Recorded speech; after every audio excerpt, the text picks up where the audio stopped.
It is impossible for me to stand in this hall with the portraits of all my predecessors arrayed on these walls, not to realize that when I came to DePauw 6 years ago, I wasn't coming to a job.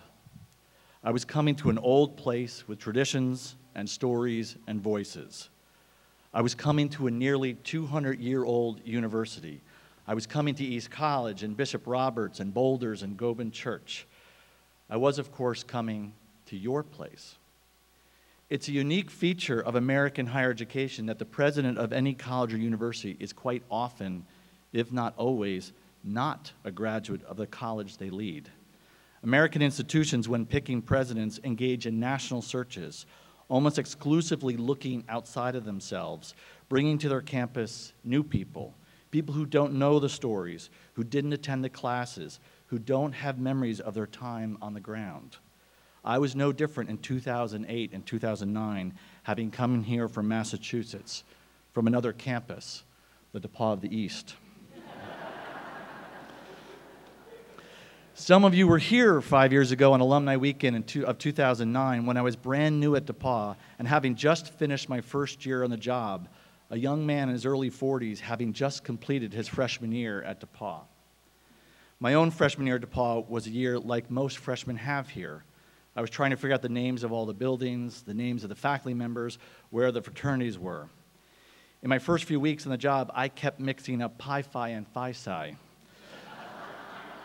What's the big difference, I thought? They sound really just the same. The Phi Psis, it turned out, actually thought that was a big deal.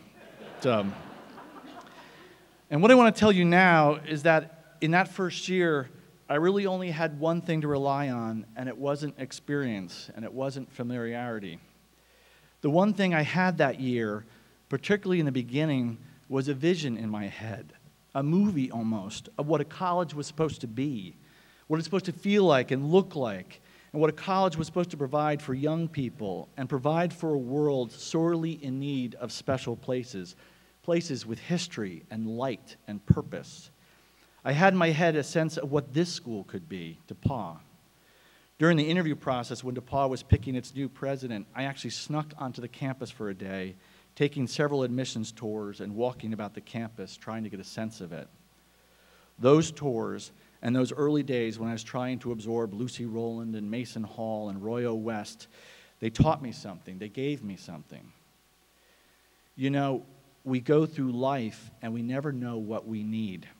We have our seasons, we have our rhythms, but we always need some form of magic.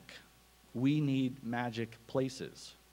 That first year, I learned that this is one of those places. This is what I, then an outsider, a freshman at 44, saw. And now a less young man stands before you, changed in so many ways. I've had great days and challenging ones. I've had moments at DePauw when it all seemed to come together like an orchestra. And there have been other days when I go home and I think I'm not up to this task, up to this university's history, and up to this moment. But what I always had and still do is that vision in my head and the knowledge that this is a special place. And every now and then I can see that most special DePauw and I can feel it. DePauw's year now begins with an opening day ceremony. We gather up all the incoming freshmen and we march them behind bagpipers through alma mater gates in front of East College and onto the campus grounds. It's their first day of college and we want to mark this moment with a sense of occasion. And as we begin to walk by East College, the bells of this building ring, as do the bells of all the churches in Greencastle. This is a tribute to the day in 1835 when Greencastle learned it had won the right to build a Methodist college in Indiana. On that day, in celebration, the 4 churches in town rang whatever bells they had. So we do that again, and it's 2008, or 1994, or 1964, or 1837. We bring the new students around East College and we come onto Burkhart Walk, what you knew as College Street, which is now closed to cars and now serves as a central pathway through the heart of the campus. We bring the students into the Green Performing Arts Center, where the faculty in full academic regalia greet them with applause and music. That is the first moment that they know, and I know again, that they have entered into something amazing. The year at DePauw then begins, and certain familiar patterns hold. The students think they're studying more than any students have ever been made to study. They think they are learning things their parents would never understand. They write their papers, they study for their exams, they read late in the night. They walk on the paths you walked on. They laughed in the hallways you laughed in. They think, as you once did, that 4 years will last forever. As the years continue, the students enter their own sense of time and history on their campus. They have dramas and excitements that in their mind are far more dramatic and more exciting than have ever been experienced by any college student before them. By late fall, the campus has developed its deeper rhythms. Asbury and Harrison halls are full. Language instruction happens in East College. Science labs still happen in the early afternoons. And at 3 in the afternoon, the School of Music is loud with ensembles practicing. Later in the afternoons, a great number of our students are on the west side of campus practicing soccer or field hockey or football, and the college feels like a college. By late spring, the seniors finish up their big projects, the younger students plan their summers, and the final exams begin. Commencement weekend comes up fast every year, so fast it always surprises the seniors. But then graduation comes, and while commencement ceremonies are very traditional and familiar to you all, there are new traditions now at DePauw on commencement weekend. We now have a very large baccalaureate service the day before graduation with music and readings. The night before commencement, we now light up all the trees around East College. We place a large orchestra on the steps of Emerson Hall, and we have a very large lawn event called DePauw Under the Stars that goes deep into the night. Big band music fills the lawns, and the graduates dance, and the parents and grandparents watch. The night of DePauw Under the Stars, the campus looks beautiful, and East College, your East College, looks particularly bright. The following morning, commencement morning, has the same electric buoyancy that you would all recognize and remember. The ceremonies happen, the students are a confused mix of being both happy and sad, and they have their pictures taken, and they feel both silly and proud in their robes. And then suddenly the station wagons and SUVs fill up and the cars pull away. And that night, East College overlooks a quiet, quiet campus. So much is new about DePauw, and so much is changing. And we look forward to a future that promises many other changes. But the rhythms of our years still hold. And the story that is DePauw continues to be written year by year.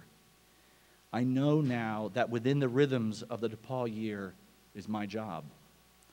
Someone has the job every day to dream about this college. It's someone's job to tell you that what you thought your freshman year, that 4 years would last forever, was actually true. And as part of my job, I preside over what I think is actually the most important moment of the year. That is the moment during commencement when the degrees have just been awarded and the students are sitting down, warm in their caps and gowns, and looking down the diplomas that have just been handed to them.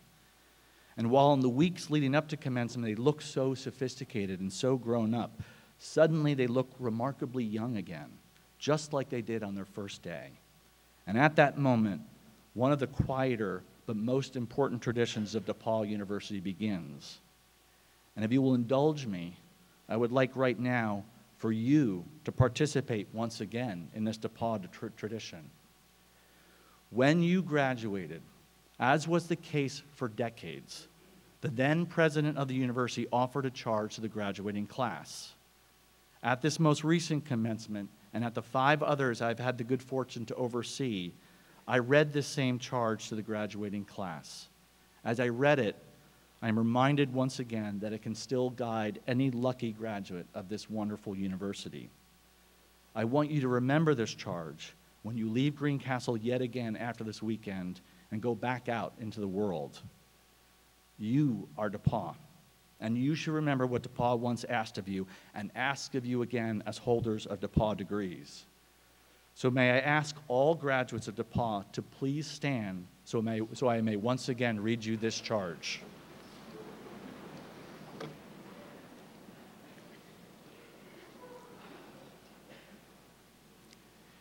Young men and women.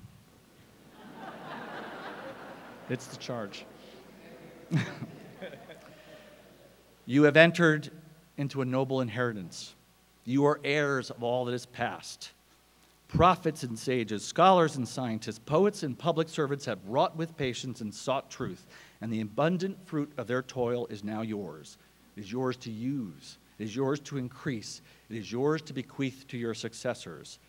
The university charges you now to be strong, to acquit yourselves with integrity, and to be loyal to your highest ideals. Whatsoever things are true, whatsoever things are just, whatsoever things are lovely, whatsoever things are of good report, if there be any virtue and there be any praise, always think of these things. It gets me every time, without fail. You know,